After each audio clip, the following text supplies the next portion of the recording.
நீங்க ஒரு ஆர்டிஸ்டா இருந்தீங்கன்னா நான் காமிக்க போற ஒரு விஷயத்துக்காக ஒரு செகண்ட் நீங்க ப்ரே பண்ணணும். அது என்ன விஷயம்னு சொல்றதுக்கு முன்னாடி நம்ம பேஜை ஃபாலோ பண்ணிக்கோங்க. இந்த வீடியோ ஃபுல்லா பாருங்க. அந்த பொருள் இவன் தான். இவன் இப்படி ஆனதுக்கு காரணம் இவன். நீங்களும் இந்த மாதிரி பென்சில்ஸ் வந்து வேஸ்ட் பண்ணக்கூடாதுன்னு நினைச்சீங்கன்னா வந்து 2 மெத்தட் இருக்கு இந்த பென்சிலை ஷார்ப் பண்றதுக்கு. ஃபர்ஸ்ட் மெத்தட் பாத்தீங்கன்னா வந்து நம்ம மேனுவலா ஷார்ப் நைஃபை யூஸ் பண்ணி அதுக்கு மேல இருக்கிற வுட்டை மட்டும் ரிமூவ் பண்ணி லெட்டை மட்டும் நம்ம பெருசா வச்சுக்கிறது. இதுல என்ன அட்வான்டேஜ்னு பாத்தீங்கன்னா நீங்க லார்ஜ் ஏரியாஸ்க்கு வந்து நீங்க வந்து ஷேட் கொடுக்கும்போது அது யூஸ்ஃபுல்லா இருக்கும். நீங்க மேனுவல் மெத்தட் யூஸ் பண்ணி உங்க பென்சிலை வந்து நீங்க வந்து கையால வந்து நீங்க அந்த வுட்டெல்லாம் ரிமூவ் பண்ணும்போது உங்க கை கண்டிப்பா கட் ஆகிறதுக்கு நிறைய சான்சஸ் இருக்கும்.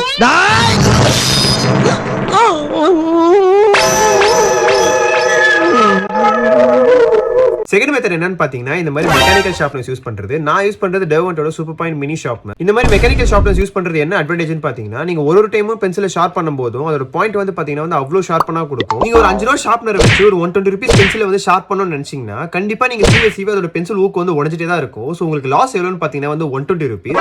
அதுவே நீங்க வந்து ஒரு 900 ரூபீஸ் ஷார்ப்னர்ல வந்து அந்த 120 ரூபீஸ் பென்சில் வந்து ஷார்ப் பண்ணீங்க அப்படின்னா ஒரு அட்டம்ப்ட்லயே வந்து உங்களால வந்து அதோட பென்சில் ஊக்கு வந்து ஷார்ப் பாயிண்டா வந்து ஷார்ப் பண்ண முடியும். இதுதான் வந்து ஒரு பெரிய அட்வான்டேஜ் அந்த 5 ரூபீஸ் ஷார்ப்னருக்கும் அந்த 900 ரூபீஸ் ஷார்ப்னர் இருக்கும். ஸோ நான் யாரையுமே வந்து கம்பல் பண்ணல இந்த பென்சிலை வந்து நீங்க வந்து இந்த ஷார்ப்னர் வச்சு தான் ஷார்ப் பண்ணணும் அப்படின்ட்டு. ஸோ அவங்க கன்வீனியன்ட்டுக்கும் அவங்களோட அஃபோர்டபிலிட்டிக்கும் வந்து நீங்க வந்து சூஸ் பண்ணிக்கலாம் நம்ம என்ன மெத்தட் எடுத்துக்கலாம் அப்படின்றது. நீங்க மெத்தட் 1 யூஸ் பண்ண போறீங்க அப்படின்னா உங்க நியர்பை ஆர்ட் ஸ்டோர்ஸ்ல வந்து ஒரு நல்ல ஷார்ப் நைஃப் வாங்கிக்கோங்க. இல்லனா வந்து அதே ஷாப்ல வந்து இந்த மாதிரி மெக்கானிக்கல் ஷார்ப்னர்ஸ் இருந்தாலுமே வந்து வாங்கிக்கோங்க. ஒரு நல்ல இன்வெஸ்ட்மெண்ட்டா இருக்கும். இன்கேஸ் உங்களுக்கு அந்த ப்ராடக்ட் அங்க இல்ல அப்படின்னா வந்து கீழே கமெண்ட் செக்ஷன்ல வந்து பிளேட் அண்ட் ஷார்ப்னர்னு கமெண்ட் பண்ணுங்க. நான் அந்த ப்ராடக்ட்டோட லிங்க் உங்க டிஎம்கே நான் சென்ட் பண்றேன். உங்க ஆர்டிஸ்டிக் ஃப்ரெண்ட்ஸும் வந்து இந்த மாதிரி பென்சிலை சீவி ஊக்கு உடைச்சிட்டே இருந்தாங்கன்னா இந்த வீடியோ மறக்காம அவங்களுக்கு ஷேர் பண்ணி விடுங்க. இன்னொரு யூஸ்ஃபுல்லான வீடியோல உங்களை வந்து பார்க்குறேன். Take care. பை.